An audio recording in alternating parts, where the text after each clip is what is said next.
Thank you very much. Good morning, everybody, and Happy New Year. Today we're going to be looking at, well, first of all, let's just check if anybody can't see the screen, just pop a note in the chat, but I think you should all be able to see it. So today we're going to look at setting your objectives for 2023. Some of you may have attended my session back in December where we talked about the challenges and opportunities that 2023 might present to us. So we're going to today look in a bit more detail about how you then set your objectives to meet your plans for the year based on what you might have thought about after that session. And if you didn't attend that session, that's fine. I'm sure you have a view of what your goals are anyway for this year. So just go to the next page. So just a quick overview of what we'll cover. Amongst other things, it'll be why setting objectives is important in your business, what type of objectives you might need, and what tools you might use to help set and manage those objectives. Like I said, you're likely to already have a view of what goals you have for this year. Today is about working out what the objectives are to deliver those goals. So first of all, I want to talk a bit about the difference between goals and objectives, just so we're all kind of using the same terminology. I think they often get they often can be interchangeable. So, and it's quite common for people to use one word to mean the other, etc. So for the purposes of today, goals describe where we are going quite simply, whereas the objectives, the purposes of today, are about how we're going to get there. If we delve into a bit more detail, goals are often aspirational, a bit more long-term, whereas an objective is much more operational and might be within a very short time frame. You know, maybe a goal would be over a period of years, whereas an objective, it could be as short as a month or a quarter. Goals are fairly general, whereas objectives are much more specific and clearly defined because they tend to be more action orientated and talk about the steps you need to take to succeed or to deliver your goals. Generally speaking, if there's several ways to go about accomplishing the intention that you want, that tends to be a goal because it's quite broad rather than objective. So you might want to say that goals are quite strategic in nature, whereas objectives are tactical. Because objectives are much more specific than goals, they're a lot easier to measure. They tend to be smaller scale, so they won't be as broad, and they describe the specific desired outcome, whereas a goal is more talking about where you want to get to. The objective tells you what the outcome is once you've achieved that. So here's an example of a strategic goal. So we want to create a world in which carbon emissions are declining. You'll see it's quite visionary and quite broad. So it's then here I've qualified it by a sub goal. We want to create a world in which carbon emissions are declining by achieving the lowest carbon footprint in our industry. It'd be very hard to go from that goal to the objectives without that sub goal in there. The sub goal is much more internal. It's not something that you would use in a marketing statement or a vision statement, but they're not specific enough to be an objective. The objectives are kind of giving you the tactics to meet that goal. But those sub goals are a bit more actionable than a goal and can provide that kind of link between the goal and the objectives. Other examples of a strategic goal might be, and I'm glad Sean's on here because I wrote this one with you in mind, Sean. We want to be the preferred supplier of garden products to UK garden landscapers. That's a very broad goal, so you'd want a sub goal under there before you went to the objectives. Another one might be, I don't know, you want to bring a better standard of living to people with low income if you are a house builder that builds affordable homes, for example. The objectives then on here, you can see, are then describing the steps that will take you to meet that goal. So we want to create a world in which carbon emissions are declining by achieving the lowest carbon footprint in our industry. So the objectives are, how are we going to get there? Supply chain and shipping infrastructure, 100% zero waste. pay 100% carbon offset, 25% material compostable, 75% materials biodegradable. So those are the things the objectives we want to achieve to meet that goal. On the next slide, I wanted to kind of then talk about objectives versus KPIs. So those objectives, if we go back again, they are quite quantifiable. So some people might say, well, hang on a minute, aren't they just KPIs or a dashboard? So the difference I see between objectives and KPIs is the objective is more like the finish line. It's a yes, no answer. Did we achieve it or not? Did we get there? Whereas the KPIs can be visualized more with using anything with a scale. I've used a thermometer here, but it's a minimum and a maximum indicator. So you're asking yourself, how are we doing, rather than how are we getting there? So a KPI could be something like, it's something you would measure, and it could have like I said, a high or a low. It could, you're either meeting it or you're not. So things like web traffic, or average size of purchase, or number of new leads generated. KPIs are quite relative. Like I said, they go up or down, but they never really finish. They're a status check. You're taking the temperature of where you're at. And you update those numbers on a regular basis. There's no kind of yes or no to it. There's no have we done it or haven't we done it. It is just constantly monitoring how you're doing versus where you want to be. So obviously, if you're below the desired minimum for your KPI, you're not performing, that objective's not performing where you want it to be. And if you're above it, you're performing well. But it allows you the chance to review how you're doing, or how your objectives are doing. I've just got a little sentence here. It says, so the goal is, like I said, where we're going, versus an objective is how we're getting there. If the goal is where we're going and the objective is how we're getting there, the KPIs tell us how we're doing. So, it just helps you monitor what you're doing along the way, really. So why is setting objectives important in your business? We know having a clear plan for 2023 is important because of the current economic outlook, market volatility, increased inflation, all the lovely things we've talked about before and that we get told about every day. So, setting objectives for this year and sticking to them is really, really crucial. We've said we know that the goals describe where the owner wants the company to go, and the objectives define how we get there. But why are they important? Well, objectives can give guidance and direction to you and the people working in your business, and your suppliers and partners and stakeholders. They give everybody who is associated with your business a very clear picture of what you're working towards.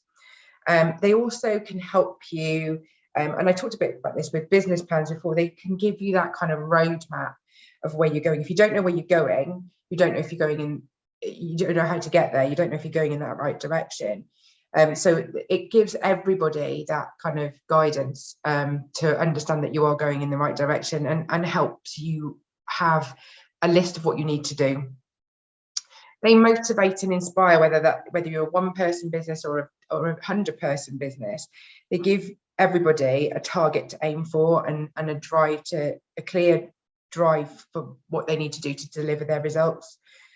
And if your employees, your suppliers understand what your business needs are and what they are working towards, and what's in it for them, there's more chance that they'll actually pull off what you want them to do. And I talk about suppliers a bit here because I think it's really important. We forget sometimes that we need to talk to them, or our partners, or whoever that's supporting the business, as much as we do our employees and our customers, because without them, our businesses could fail, particularly if you're very reliant on a manufacturer or a supplier. So having that open and honest conversation with what I want a business to achieve this year with them is important, so that they can then build that into their plans for the account managing you, really. The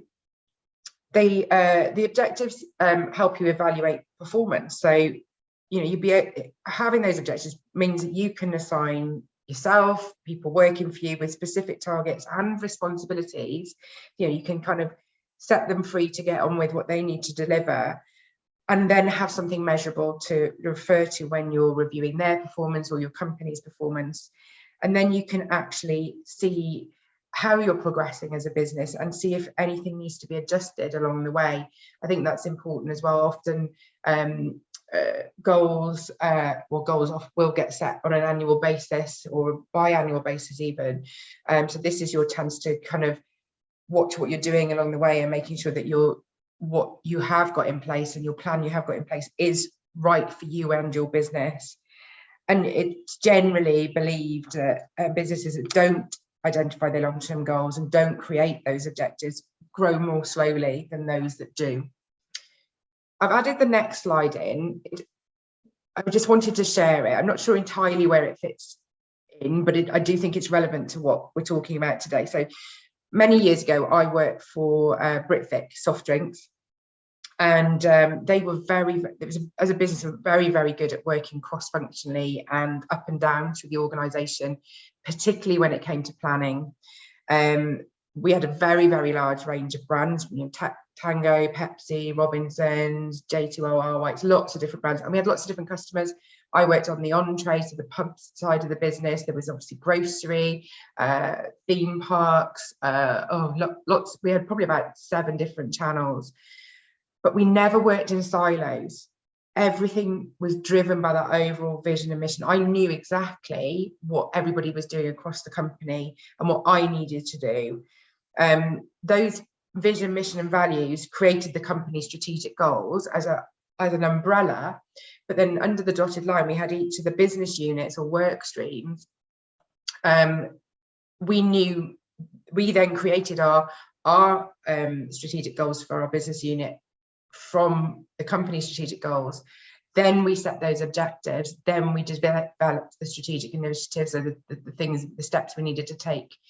And then we all consistently reported in the same manner. So every work stream had the same reporting dashboard, so that we all knew that exactly what we were doing. We could read what the other business units were doing, and but more importantly, we knew how what we did and what the projects we delivered contributed to the overall company success. I've only ever really seen that at Britvic. I went from Britvic to work for Mars. Mars absolutely worked in silos. I had no clue. We had lots of different business units. I worked in pet food. Obviously, there was confectionery, there was ice cream, coffee, lots of different things. I never had a clue what the others were doing. But at Britvic, I always knew what everyone else was doing. I also worked for a company called Mitchells and Butlers, which were part of Bass. We had Harvester, All Bar One, O'Neill's, lots of different businesses, but we'd actually come from the same parent company as Britvic, so we had a very similar process, and I knew what I needed to do for the overall company vision and mission and goals to be delivered. But yeah, Mars, and I also worked for Lloyds TSB, absolutely worked very, very separately. I just like to share this because I kind of think it shows how important it is to have that invisible thread running through your business. Even if you are a complex business, it can be done. So let's now just have a bit of a think about what types of objectives you might want to consider for your business. At the end of the day, we're all in business to be successful, and how we are successful would depend be different depending on the life stage of our business and the economic climate, etc. But your objectives should be focused on what will continue to maintain and grow your business. So think about, what is it that actually is going to maintain and grow your business? There's lots of different options out there, and it can be really, really overwhelming. I advocate absolutely keeping them to a minimum. Then you're more likely to achieve them, you're more likely to see an impact. And so really think about those objectives which will truly, absolutely give you the impact you need in your business. I've grouped some under some key headings here, and I've given some examples. The list isn't exhaustive, and you absolutely know your business better than I do, so you'll know exactly what your overall goals are and what kind of objectives you need to deliver those. But these are just kind of for inspiration. So under financial here, we've got profitability. So I mean, I say it's an obvious one, but often people go straight to revenue versus profitability. But actually, profitability, if you achieve it and maintain it, it really does ensure your long-term success. You've got to be able to have that cash to create that revenue. So making sure that you're very closely monitoring your profitability is important. Particularly actually if you've got investors, outside investors as well. Revenue, this is the most obvious one that everyone likes to monitor. So, what our sales are. Have we got a sales target in mind, or is there a certain revenue, I don't know, product or work stream that you want to increase the revenue in by a certain percentage or something like that. But it really, this is what helps balance your income and your costs. You've got to have the cash coming in the business to be able to pay your costs. So, this is, like I said, it's a very easy and obvious one that you want to monitor. There's nothing more exciting and thrilling than seeing your sales line going up and up and up, in the same way that it's quite, the sooner you catch it coming back down the other way, the better. Costs, so, how much you're spending, reducing costs can help increase your profitability. So, actually having a business objective related to cost can help you control that bottom line and improve your financial performance. Customer centric, I'm going to go over to that one next. These tend to be a bit more marketing based. So market share, this is helpful if you're trying to grow your presence in a market, how much market share your company or your product has in a certain geographical area or in a certain customer type. Customer satisfaction, this one often gets overlooked. But in this day and age of reviews, online reviews and FIFO, etc., it is very, very important for you to monitor your customer satisfaction and deal with it depending on which way it's going. And it also might help you come up with initiatives to better serve your customers in the long run as well. Brand awareness, this is part of your marketing strategy. Sales cycle here, this isn't sales as in, how much sales you've got coming in, but this might be about improving or refining your sales cycle. So it could be, I don't know, reducing customer acquisition costs, or working out how you cross-sell, or how you monitor your leads. But those are just some ideas. Under organizational, so this is more HR orientated. So employee satisfaction is a very common one to monitor, and but can take time because you need to do some employee questionnaires and monitoring of that. But it tells you about how your employees feel about working at your business, and we know that increasing employee satisfaction can lead to happier employees, better performance, more effective teams, etc. Employee retention, this is an easy one to monitor, or an easier one to monitor in this space. And we used to monitor when I was at Tiger, but it's basically how long your employees are staying at your company and what your employee turnover is like. Reducing turnover can, save you money, save you and improve your workforce. Another couple that you might want in there is change management or productivity. There's many that can go in there, diversity, inclusion, those kind of things. Regulatory may only be relevant to certain businesses, although sustainability will become more and more relevant to Welsh businesses over the next few years. But quality control, if you're a manufacturer or if you're buying in from a manufacturer, implementing some quality control measures can be important. Compliance, particularly if you've got specific compliance needs that are you're legally bound by, then these are absolutely need to be monitored. And then sustainability, like I said, for Welsh businesses, that will become more and more prevalent. But waste reduction or environmental targets might be something you want to look at as well. So what next? So we know what an objective is versus a goal or a KPI. We know the kind of themes our objectives might relate to, but how do we go about creating or deciding on a good objective? We know as well that setting clear business objectives can help your business outperform your competitors or perform better. And actually they can help you explain yourself better to the market. And operationally, they're a great way for you to communicate to your team and employees or your stakeholders and manage your resources more effectively. Good business objectives are measurable, specific, and time-bound. And there's two really well-known frameworks which are used to set objectives. So there's SMART and OKRs. Now, I'm sure most of you have heard of SMART. They're both SMART and OKRs are approaches to setting goals, and they're both related to management theorist called Peter Drucker, his theory of management by objectives. I hadn't heard of OKRs until quite recently, actually, but about 3 years ago. But SMART I've used for many, many years. SMART is more of a list of structured criteria and principles to guide you in defining the objective. They probably have they're probably a bit less agile than OKRs because they tend to be set on an annual basis, and they focus much more mainly on the objective and not necessarily the tactics or the delivery of that objective. OKRs provide a slightly different context as they are the objective, that's the O, and the KR is the key results. So they help, not only do they help you create the tactics, but frame the objective, sorry, they help you create the tactics as well.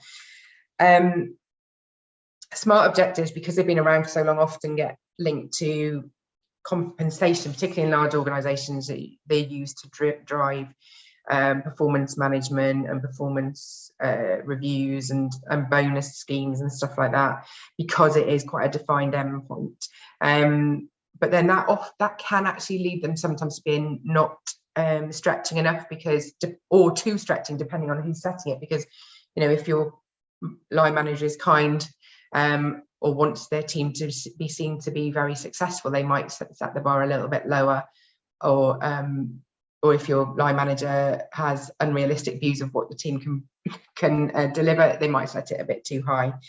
OKRs are a bit more flexible, but I mean, well, it's up for debate, and we'll go on to that in a minute, but they tend to be a little bit more flexible because they have more regular reviews with an OKR.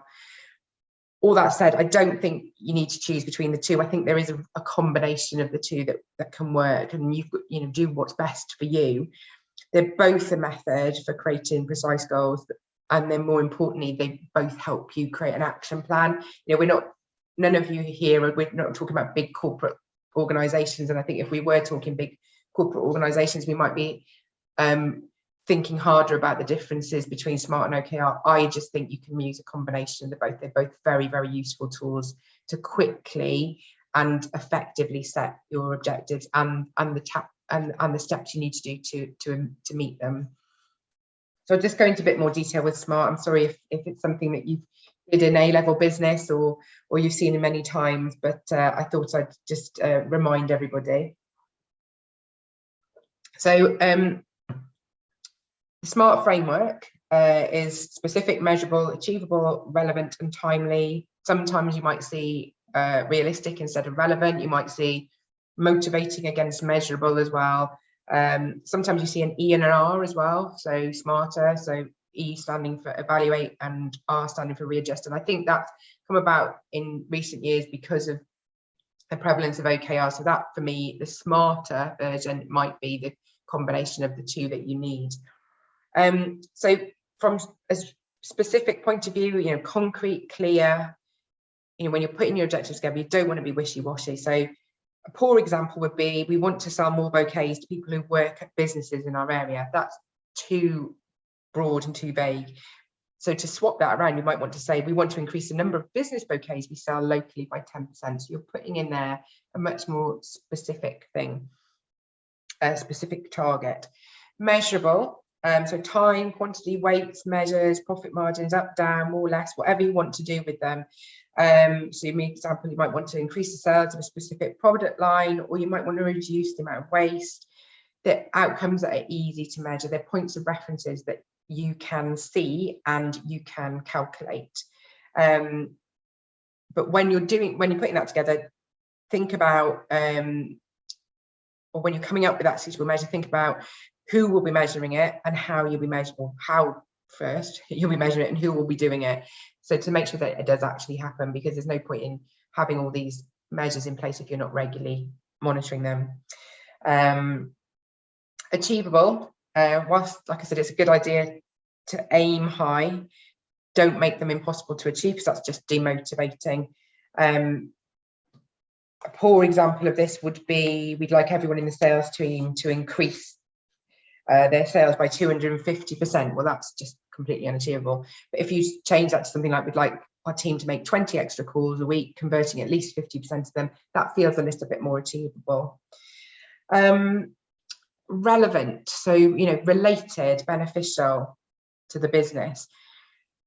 We need to make sure our objectives are relevant, because it's very, very easy to be distracted by nice to have projects or nice to have goals, but actually if they're not driving the business, or they're not necessary, should you be doing them? No, absolutely not. You've got to think about objectives that are relevant to driving the success of your business. Everybody loves a pet project, and God forbid there's people out there who love a vanity project. Make sure your objectives are focused on the outcomes that benefit the company's bottom line at the end of the day. Just put those nice to haves on a piece of paper over to one side, and if you ever have the time to do them, great, but it's very unlikely you won't, because they are not relevant to focus. They're not focused on those outcomes of the bottom line of your business. And then timely, making sure you have a deadline is really, really important, because obviously it lets you know whether you succeeded or failed, but it also gives you that motivation to work towards something. We all like to have something to work towards. If you don't have a time limit, it'll just keep going to the bottom of the pile, or you'll get distracted by something else. But obviously it's got to be a reasonable time frame. It shouldn't be set years in the future, but it shouldn't be next week. Really think about what those timeframes should be that are achievable and relevant, and include those interim steps and a plan to monitor progress. So let's have a look at the next page. I've just put a quick example in here, and this is something you might want to take away after the session and have a think about, and practice to make things smart. I'll just do number one on here. I want to lose weight. That's really, really broad. That's not going to help me, because if I don't lose weight, or if I'm not doing anything, I'm just going to get demotivated. So to make that specific, I want to lose weight. So specific, I will go on a walk on Mondays, Wednesdays and Fridays. Measurable, I'm going to make it around my estate. So that's a 1 mile walk around my estate. So it's measurable because I know it's a mile. It's achievable. I'm going to do it for 20 minutes. Realistic, in order to lose 3 pounds, timed by February the 23rd. So I will go on a walk on Mondays, Wednesdays and Fridays around my estate for 20 minutes in order to lose 3 pounds by February the 23rd. That's achievable, and that's a smart objective. It's much smarter than I just want to lose weight. So that might be a little exercise you might want to have a go at after this session. You will get the slides after this session as well. So OKRs, let's talk a bit more about OKRs. Like I said, I first heard of these back in 2019, and they're a framework that's been set out by a guy called John Doerr, and his book's called Measure What Matters, and that was published in 2017, but he worked in Intel in the 1980s, and he developed the OKRs when he worked at Intel. They're not dissimilar to the stuff that we were doing at Britvic 20 years ago, and they make a lot of sense. So they stand for objectives and key results, and it pairs the objectives you want to achieve with the key results you use to measure that progress, or to create that progress. and it's really effective for you to work out what milestones you need to meet in order to get where you want to go. So think about putting the goal above that. The goal, we talked about the goal, the sub-goal, the objectives, and then this is the key results. This is the key results are giving you, so the plan. So I'm guessing you might think it doesn't exactly reflect what I said earlier on the difference between goals and objectives. So like I said, I was trying to say, not very well, is the objective here is actually that sub-goal, and the KRs are the objectives. So you've got your goal, which isn't written on this slide, then your objective. So think of that objective under the OKR framework as being that sub goal, and then the key results are what we would describe as objectives at the beginning of this session. So if we use that sub goal earlier, that create the lowest carbon footprint in our industry as the objective here, so the key results then would be those what we had listed with the steps we would take, or the metrics we will measure to progress towards that objective. So we might ensure that a quarter of the product material is compostable, or I can't remember what we said earlier, and we'll actually see that again in a second. And then dropping out of those key results, then it will make it far easier to work out what are the actions you need to take to deliver each of those. So it's the how you will accomplish it, and what things you need to do, and what resource you need. So here's an example OKR, which is, and you'll have seen me using it obviously through the presentation. It is a genuine one. So Allbirds are a New Zealand company. They are very popular sustainable shoes, trainers and things like that, and clothing. And they have a mission to make better things in a better way. So I guess that's their overall goal. As part of their commitment to sustainability, they decided they wanted their shoes to be carbon neutral. So they wrote this OKR, create the lowest carbon footprint in our industry. So there's the sub goal there. So make better things in a better way. There's the goal. Create the lowest carbon footprint in our industry. There's the sub goal. By moving the supply chain and shipping infrastructure to 100% zero waste, by paying 100% carbon offset for calculated carbon dioxide emissions, by 25% material compostable, etc. Alongside that, then you would see all the different actual tasks that needed to happen to meet those KRs. So this is a really great framework to take what is quite a broad vision a broad visionary objective goal, and make it into actual tasks that need to happen to get there. Here's some more OKR examples. So, because you might actually want to then take those examples into different areas of your business, whether it's marketing. You might take your OKR into different areas of the business, whether it's marketing, sales, HR, and we talked a little bit about those KPIs that you might use to meet that earlier. So, for example, in marketing, your objective: increase brand awareness. The key results are the things you need to do to increase brand awareness, and then you'll write a plan next to it with the actual tactics, the actual tasks that are happening to drive 1 million web visitors, to increase your social following by 10, or recruit 1,000 community members. Here's the sales one, so increase your recurring revenue. So actually having those specific targets in place as a key result is useful. The HR one, they're drive employee impact and engagement, increase employee satisfaction by 20%. What are the things you need to do that? Achieve 90% employee participation and engagement survey. What are the things you need to do that? We know that setting those goals is really, really what's going to make a difference to your business, but actually achieving them will give you the impact that you need to drive your business forward. These different models will help you translate your goal into something tangible and a roadmap for you for the year. We've talked a lot there about setting objectives, how to set them, the different tools you can use, but how do you stick to them? I've said a couple of times, if you don't achieve often we can put these in place and then they never get reviewed, or they never get looked at again, or they just sit on a shelf somewhere, and about 8 months into the year you go, oh damn, I haven't looked at those for a while, what are we doing? And then realize you've gone off on massive tangents or on a few pet projects.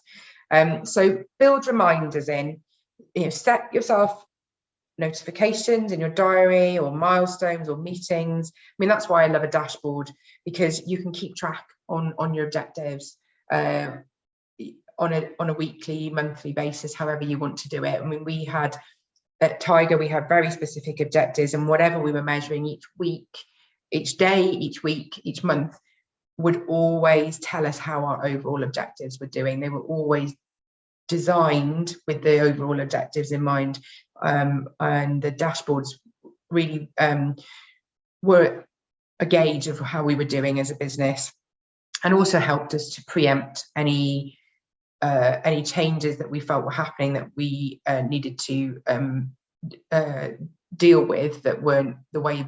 So for example, if customer conversion in one store was going down, we knew that very quickly, because we were consistently monitoring our KPIs that delivered our objectives on a weekly basis. So we knew quickly that was happening, and we'd be able to put in a plan straight away to work out how to reverse that trend.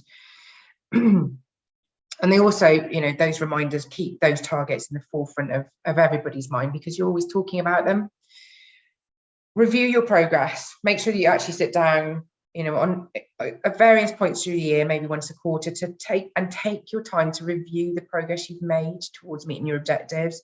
Is there anything that's causing concern? Is there anything any issues that you need tackling, or is there anything that's going very, very well that you want to replicate elsewhere? It might feel like it's taking up a lot of time, because they take a lot of time to prepare for these meetings, and they take a lot of time to go through, and then you'll have outputs from it. But believe me, it can take up more time and money and energy to try to undo something that isn't working, that you've ignored. So you put those regular progress reviews in place. And finally, celebrate success. It's far more motivating to be for a business if you can actually sit there and go, yay, we've done this. So even if it's a small milestone you've hit, celebrate it. Give yourself a high five, or give yourself a meal out if it's a big milestone you've hit. But make sure you actually celebrate that success. It could be as simple as ticking it off, or putting a star on it on a chart. But make sure you note the things that have gone well as much as the things that haven't gone well. I've heard in the past, I think it's one of the rugby coaches saying, actually it's as important to sit there and talk after a winning game about what went well as it is to sit there after a losing game and talk about what didn't go well, because then you can replicate that. So celebrate those successes. So final slide, and then we can have some questions. So key things to remember then is define what you want to achieve with your business. Put those, have your goal in place, and work out what the objectives are that are going to do that. Make sure your goals and objectives are achievable. That should actually say objectives, they're not goals. Make sure your objectives are achievable, realistic and specific. Set a time frame and communicate them to your team and stakeholders, and monitor your progress and adjust as required. By setting those goals and objectives, you can ensure you're always working towards something, and that you have a way to measure your success to keep you on track and motivated. So that's me done. I'll just stop sharing there. There are some, when I share the slides, there are some links to different articles that I've used to create today's session, so that will be of use to you as well. Let me just put my video back on. There we go. So have we got any questions? I was interested in the dashboard thing that you just mentioned. Yeah. Did you guys use specific programs for that, or did you just create it through like Excel or something? We had an Excel dashboard, but there are a number of programs, and I haven't printed it off, but I have got a list of different apps that would maybe of use now. So I use Asana quite a lot for it, but yeah, we did it mainly to a spreadsheet, but that was because I'm a bit of a spreadsheet geek. Yeah. So I love a spreadsheet.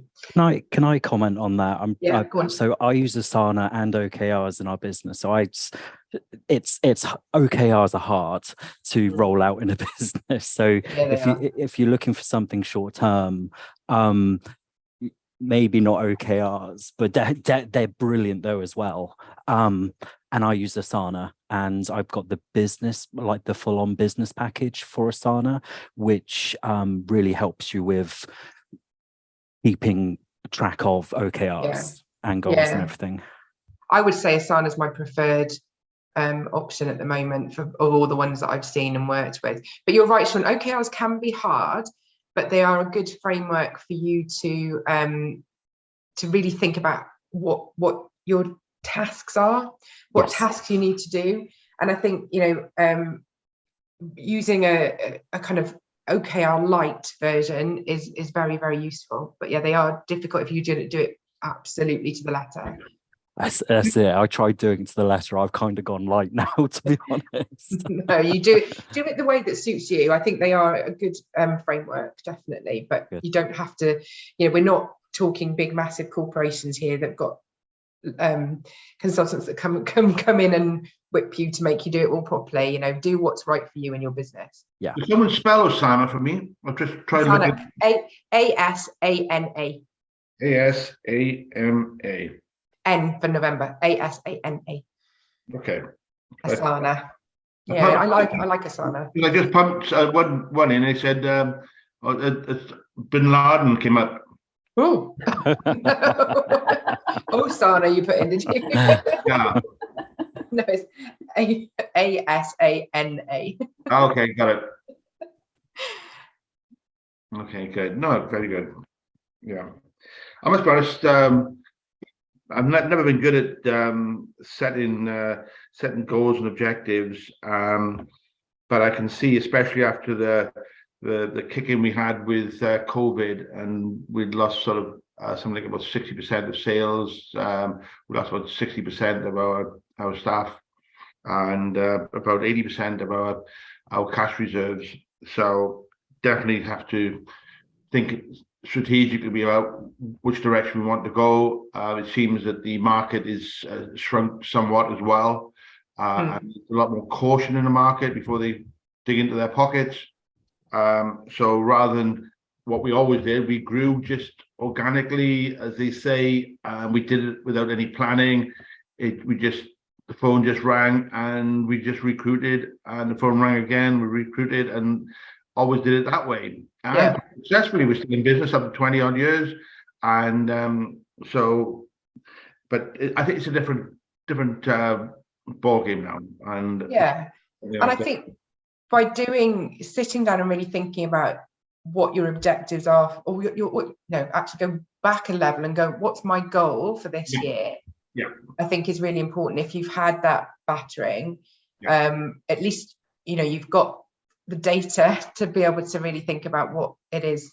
Sorry, Samuel, what business is we're engineers. Engineering look after wastewater, the sewage systems of Swansea City Council and Newport Talbot, Bridgend, and Rhondda and Taft and Welsh Water, etc. Yeah, so to breaking down your goal and saying, right, we need to increase our customer base by X, or we need to, whatever that goal is, you know that better than I do.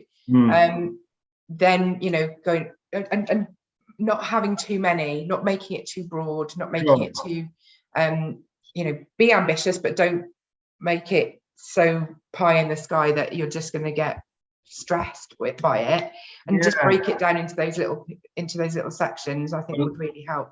One thing I just scribbled down as we were just going through that was we've got an invention that we've got the patent for, that it's just starting to get some interest, and I've just given quite a very large order to a marketing company to produce some different new websites, films, and brand awareness and everything else.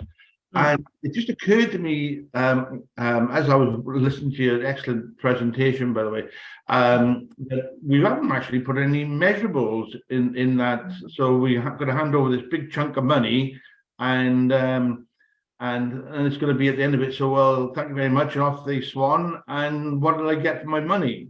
So I'll be following this up with definitely a review on that, and setting out the measurables in terms of web visits, people interested, callbacks, all the things that I wouldn't normally associate with our business, but I'm going to have to get onto it a bit sharpish, I think.